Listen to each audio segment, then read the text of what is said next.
مندرجہ ذیل ضابطہ اخلاق جو ہے وہ آپ کے سامنے اور قوم کے سامنے پیش کیا جا رہا ہے، اور ہم امید کرتے ہیں کہ تمام مکاتب فکر کے علماء، مشائخ، ذاکرین، واعظین، مفکرین اور ائمہ اس پر عمل درآمد کریں گے جیسا کہ ماضی میں کرتے رہے ہیں۔ فرقہ وارانہ منافرت، مسلح فرقہ وارانہ تصادم اور طاقت کے زور پر اپنے نظریات کو دوسروں پر مسلط کرنے کی روش شریعت اسلامیہ کے احکامات کے منافی اور فساد فی الارض ہے اور ایک قومی و ملی جرم ہے۔ تمام مسالک کے علماء، مشائخ اور مفتیان پاکستان انتہا پسندانہ سوچ اور شدت پسندی کو مکمل مسترد کرتے ہیں۔ انبیاء کرام، اصحاب رسول،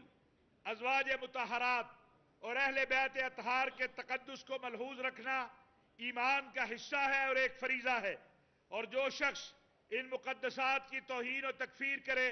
تمام مکاتب فکر اس سے برات کا اعلان کرتے ہیں، اور ایسے شخص کے خلاف قانون کو فوری حرکت میں آنا چاہیے۔ مختلف مکاتب فکر کے ماننے والے مذہبی سیاسی جماعتوں کے قائدین ایک دوسرے کے خلاف سب و شتم، بد زبانی، اشتعال انگیزی، نفرت اور اختلاف کی بنا پر قتل و غارت گری یا اپنے نظریات کو دوسروں پر جبر کے ذریعے مسلط کرنا یا ایک دوسرے کی جان کے درپے ہونا شریعت اسلامیہ کے مطابق حرام ہے، اور ملک بھر کے علماء، مشائخ ایسے عناصر سے برات کا اعلان کرتے ہیں۔ دینی شاعر اور نعروں کی نجی عسکری مقاصد اور مسلح طاقت کے حصول کے لیے استعمال کرنا قرآن و سنت کی روح سے قطعی طور پر درست نہیں ہے۔ علماء، مشائخ اور مفتیان اعظام کا فریضہ ہے کہ درست اور غلط نظریات میں امتیاز کرنے کے بارے میں لوگوں کو آگاہی دے، جبکہ کسی کو کافر قرار دینا قرآن و سنت کی تعلیمات کی روشنی میں ریاست کا دائرہ اختیار ہے، جو ریاست شریعت اسلامیہ کی روح سے طے کرے گی۔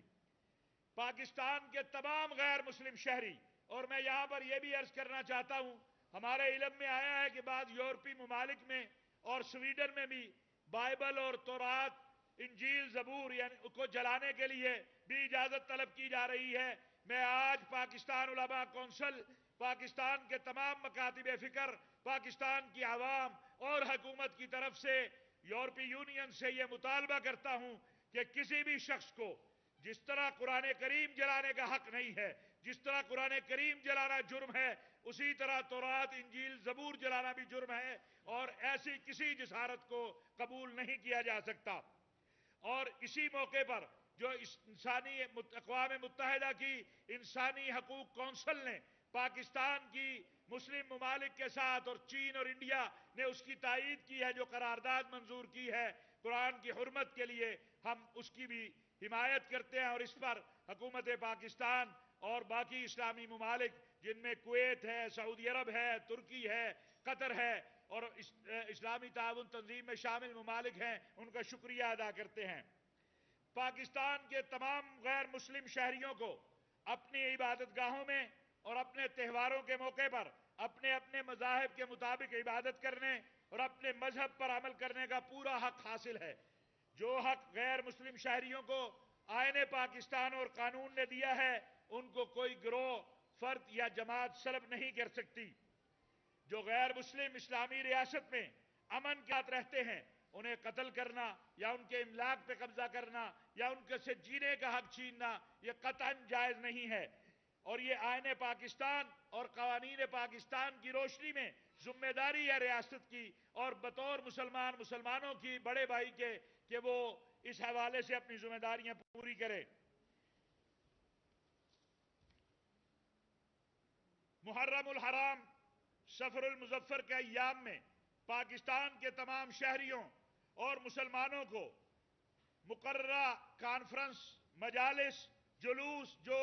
قوانین کے مطابق طے ہیں اور جن کے روٹ طے ہیں، جن کے وقت طے ہیں، ان میں مکمل آزادی ہونی چاہیے، اور قانون کے دائرے میں چادر اور چار دیواری کا جو تقدس ہے اس کا خیال رکھا جانا چاہیے۔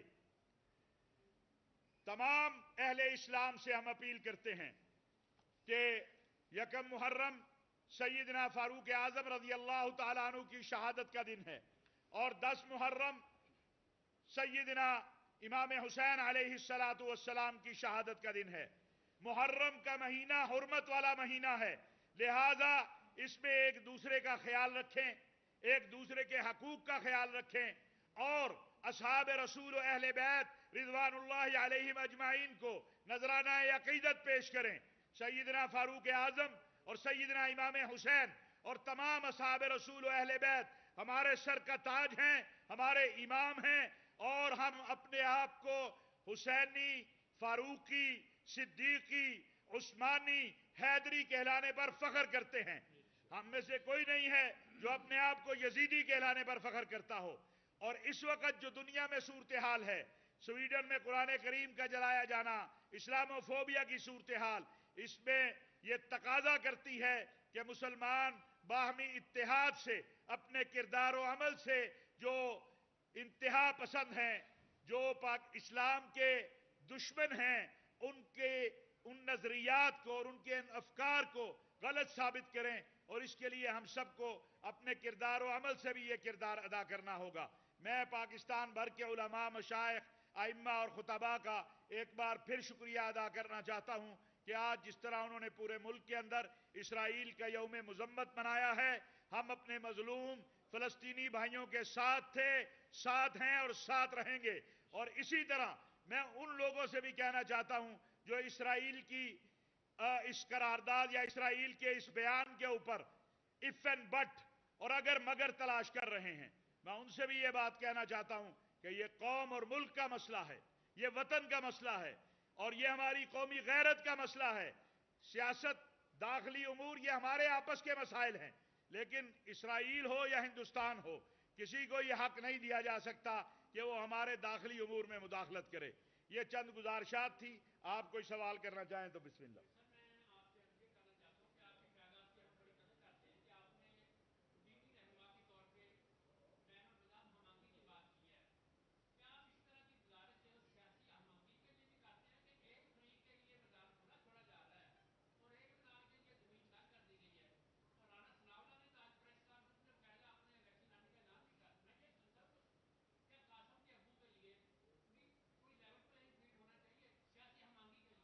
آج دیکھیں ہمارا پیغام ہے امن، اتحاد، رواداری، محبت، اور یہ سب پاکستانیوں کے لیے ہے۔ ہم سارے پاکستانیوں سے کہتے ہیں کہ اتنی بڑی کاوش کی ہے سپہ سالار قوم نے، اتنی بڑی کاوش کی ہے آپ کی فوج نے۔ میں جانتا ہوں کہ یہ جو ابھی یہ فیسیلیٹیشن کونسل بنی ہے، اس کے لیے ہمیں گزشتہ کئی سالوں سے کہا جا رہا تھا، ہمارے دوست ممالک کہہ رہے تھے کہ ہم انویسٹمنٹ کرنے کو تیار ہیں، آپ ہمارے لیے سہولت پیدا کریں۔ آپ کے علم میں ہے کہ کوئی انویسٹر باہر سے یہاں آ جائے تو 28 جگہ سے اس کو NOC لینا پڑتا تھا۔ تو یہ اتنا بڑا کام ہوا ہے۔ پھر گرین پاکستان ایک ویژن آیا ہے، یہ تبھی آگے بڑھے گا جب پاکستان میں داخلی سیاسی امن اور استحکام ہوگا۔ اس لیے سب تھوڑا تھوڑا پیچھے ہٹے، اپنی اناؤں کو قربان کرے، اپنے وطن کے لیے، اپنی قوم کے لیے۔ اور میں ہمیشہ ایک بات کہتا ہوں، آج پھر کہہ دینا چاہتا ہوں کہ ہمارے لیے پاکستان علماء کونسل کے لیے ہماری ریڈ لائن ہمارا دین ہے، ہمارے آقا علیہ السلام کی ناموس و ختم نبوت ہے، اصحاب رسول و اہل بیت کی عزت و ناموس ہے، اور ہمارا وطن ہے اور ہماری فوج ہے۔ یہ وہ نقطہ ہے جس پہ پوری امت جمع ہو سکتی ہے، پوری قوم جمع ہو سکتی ہے۔ آئیے مل کے پاکستان کو مضبوط بنائیں، بجائے اس کے کہ ہم چھوٹی چھوٹی باتوں پہ اپنی اناؤں پہ کھڑے رہیں۔ پاکستان کے لیے اپنی اناؤں کو قربان کریں اور پاکستان کو مضبوط کریں۔ اور جہاں تک آپ کی بات ہے،